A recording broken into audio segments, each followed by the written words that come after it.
दिव्य क्या था? वह दिव्य तीसरा नेत्र था माँ भगवती के, जो अलग अलौकिक दिव्य और ललाट सा नजर आ रहा था।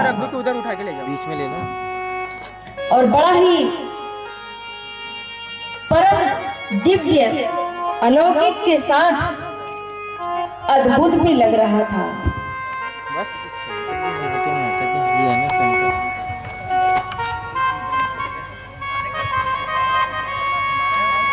इसको ऊपर का बस।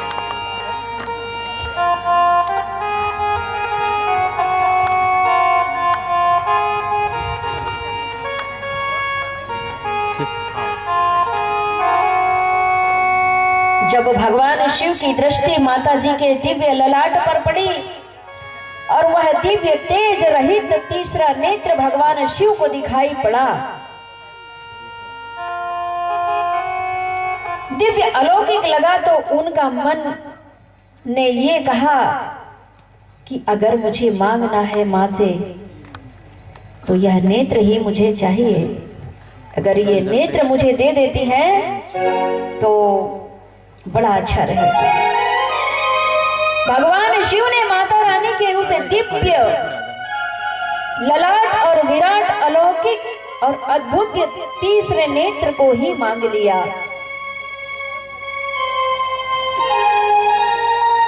जो अति दिव्य है, अलौकिक है। ऐसा नेत्र उन्होंने कहीं नहीं देखा और भगवान शिव ने वह तीसरा नेत्र मां भगवती से मांग लिया।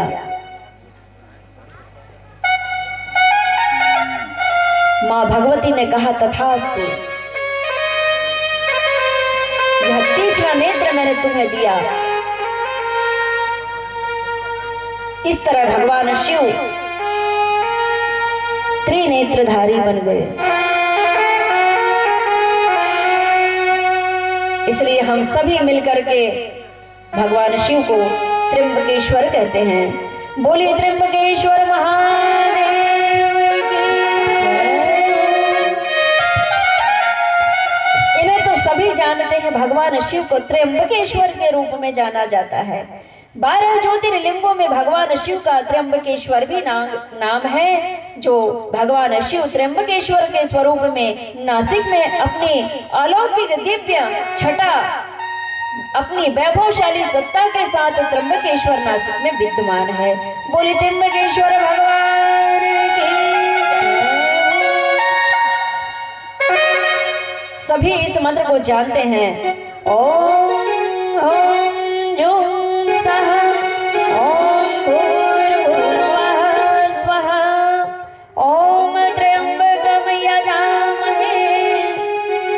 सुगंधिं पुष्टिवर्धनम् उर्वारुकमिव बन्धनान् मृत्योर्मोक्षयमामृतात्।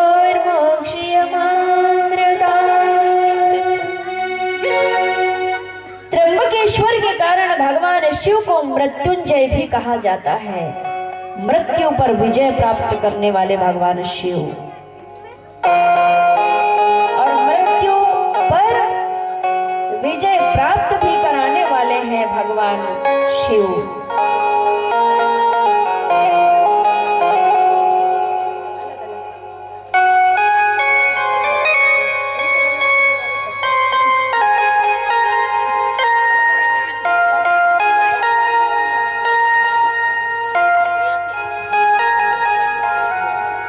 मृत्युंजय महाराज की आराधना करने से भी मृत्यु निकट नहीं आती है। अकाल निकट नहीं आती का मतलब भगवान मृत्युंजय महाराज की आराधना करने से मनुष्य अकाल मृत्यु के भय से मुक्त होता है।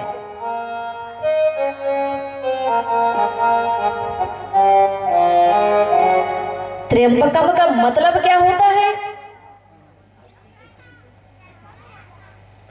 ये त्रयंबक, त्रि और अंबक, माँ अम्बा भवानी से मिला इन्हें तीसरा नेत्र, त्रिनेत्र, इसलिए इन्हें त्र्यंबकम कहते हैं। इसलिए अम्बा भवानी मात की जय। अब माँ भगवती ने मन ही मन विचार किया कि यह दिव्य त्रिनेत्र तो मैंने शिव शंकर को दे दिया,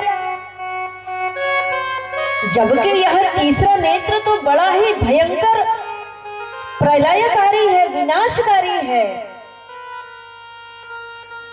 इस तीसरे नेत्र को मैंने शंकर को दे दिया, शंभू को दे दिया। विचार करती है माता रानी, विशाल भयंकर विनाशकारी तीसरा नेत्र मैंने दे दिया। देखिए भक्तजनों, संहार केवल शिव अकेले नहीं करते, साथ में माता रानी भी होती हैं। शक्ति के बिना शिव भी अधूरे हैं, तो फिर तो हमारा और तुम्हारा शक्ति के बिना जीवन कैसे सही और सरल हो सकता है।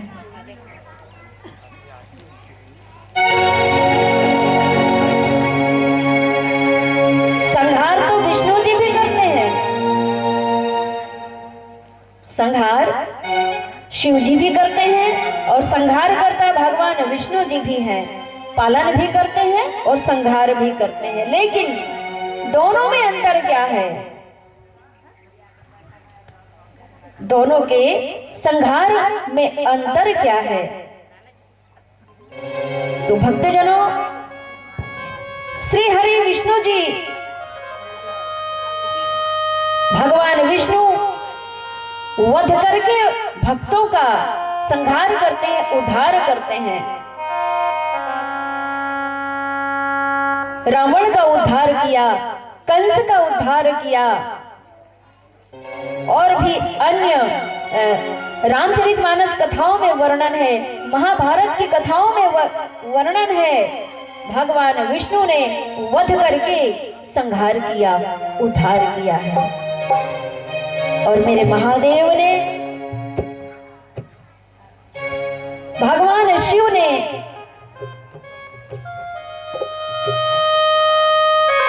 अपने दिव्य प्रलयकारी, दिव्य तेजोमय तीसरे नेत्र से ही संहार कर दिया, उद्धार कर दिया। बोलिए त्र्यंबकेश्वर महाराज की। जब जब भगवान शिव के तीसरे नेत्र खुले हैं, तब तब भयंकर प्रलय हुआ है, संहार हुआ है।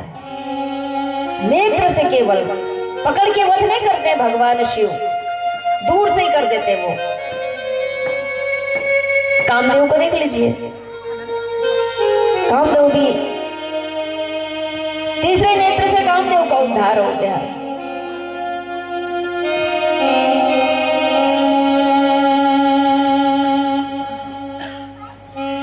हमारे भगवान शिव को, मां अम्बा भवानी के प्राण प्रियतम को अस्त्र शस्त्रों की आवश्यकता ही नहीं होती है। वे बिना अस्त्र के, बिना शस्त्र के, बिना छुए संहार कर देते हैं, केवल दृष्टि से।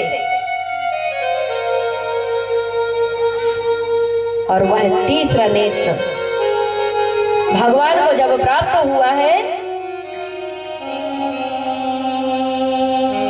तो भगवान शिव के 15 नेत्र हो गए। 15 नेत्रों से भगवान शिव इस पूरी सृष्टि को देख रहे हैं। संतों ने कहा है ना कि हरि व्यापक सर्वत्र समान, कण कण में हरि व्याप, दर किधर कण कण में। हमारे कुछ भक्त कहते हैं, कुछ महापुरुष भी कहते हैं कि जितने कंकर उतने ही शंकर। संतों ने भी कहा है कि हरि व्यापक सर्वत्र समान, हरि व्यापक सर्वत्र समान।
नहीं है, 5-5 मुख है भगवान शिव के।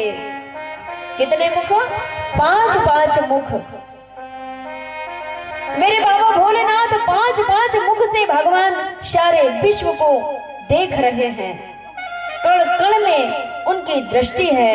5-5 मुख यानी 5 मुख के 15 नेत्र होते, 5 दिया 15 नेत्रों से पूरे विश्व को, पूरे ब्रह्मांड को देख रहे हैं, पूरे देवताओं की क्रियाओं को देख रहे हैं, मनुष्य की क्रियाओं को देख रहे हैं। वे दिन में भी है और रात में भी है, आगे से भी चलते हैं, पीछे से भी चलते हैं, नीचे से भी चलते हैं, ऊपर से भी चलते हैं, दाएं से चलते हैं, बाएं से चलते हैं। जिधर देखो उधर ही वे चलते हैं। भगवान शिव के 15 नेत्र हैं। मां भगवती की ही कृपा से भगवान शिव के तीसरे नेत्र विराट प्राप्त हुए। वे बिना अस्त्र शस्त्र से ही भक्तों का उद्धार कर देते हैं, केवल अपने नेत्रों से। भगवान शिव के पास जब यह शक्तियां प्राप्त हुई, भगवान शिव संहार भी करते हैं और कल्याण भी करते हैं, उद्धार भी करते हैं और संहार भी करते हैं।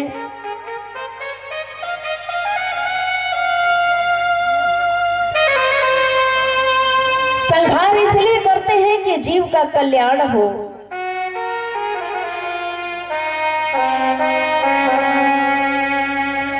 और कल्याण हो जाए इसलिए संहार करते हैं कि बस हो गया, बहुत, अब आगे का सफर तय करना है।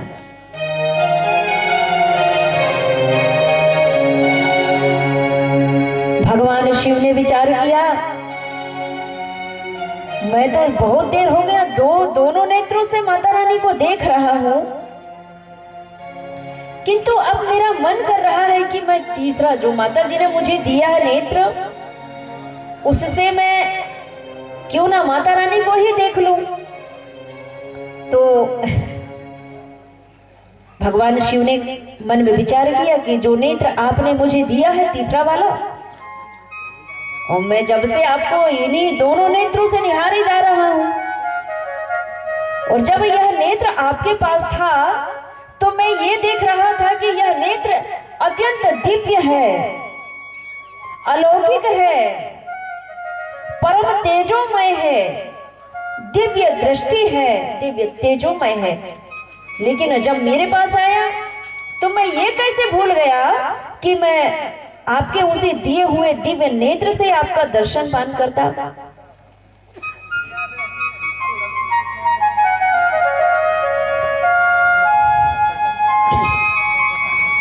मैं अपने इस दोनों नेत्रों से मां के दर्शन कर लिया, किंतु अब मेरा मन कह रहा है कि मेरा यह तीसरे नेत्र से भी मां भगवती के दर्शन साक्षात्कार करता कर लूं। और जैसे ही भगवान शिव ने मन में यह विचार लाया और अपने तीसरे उसी नेत्र को जब भगवान शिव ने खोला, तो मां भगवती जगत जननी जगतारणी जगत अम्बा मां तत्काल ही भस्मीभूत हो गई, जल गई माता। इतना दिव्य विराट तेज था माता जगत तारिणी का। जैसे ही भगवान शिव का तीसरे नेत्र खुला कि मां भगवती भस्मीभूत हो गई, राख हो गई मां।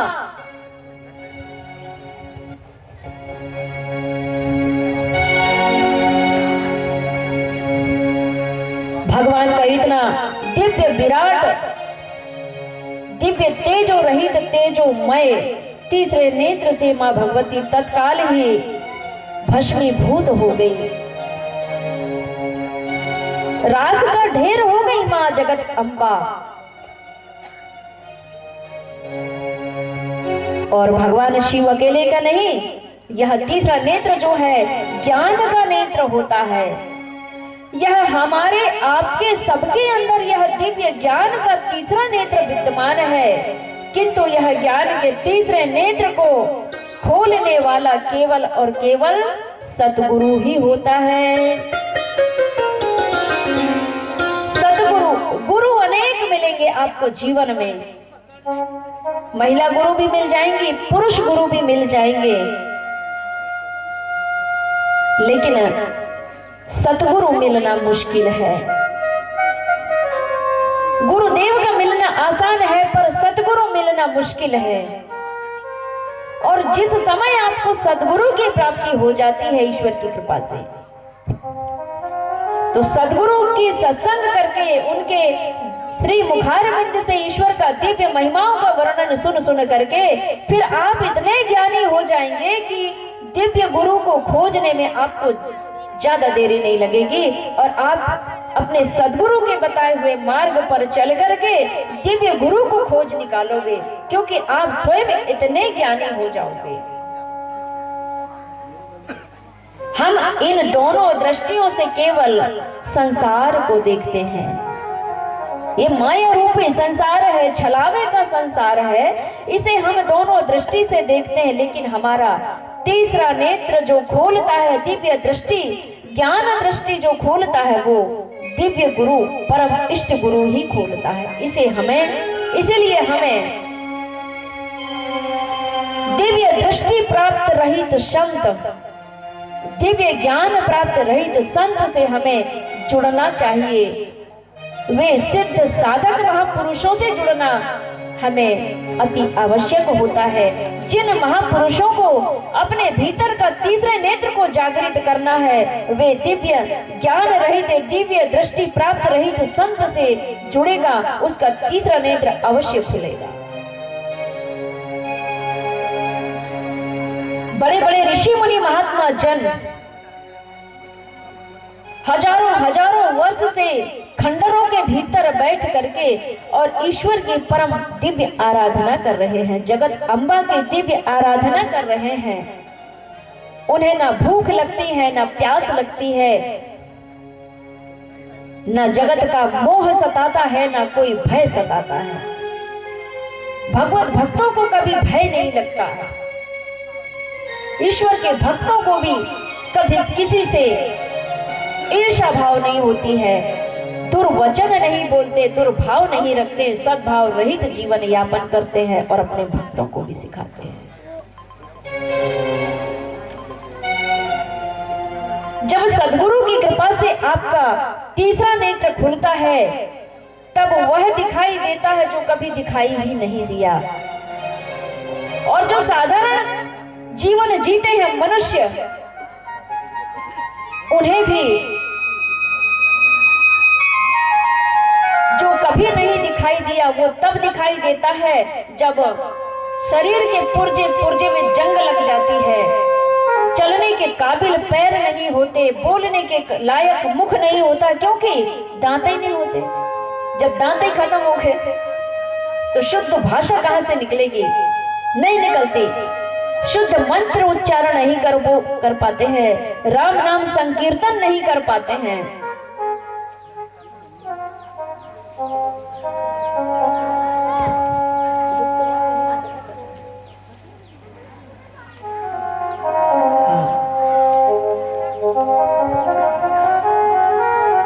और समय का भी अभाव हो चुका है, माताएं भी गृह कार्य में।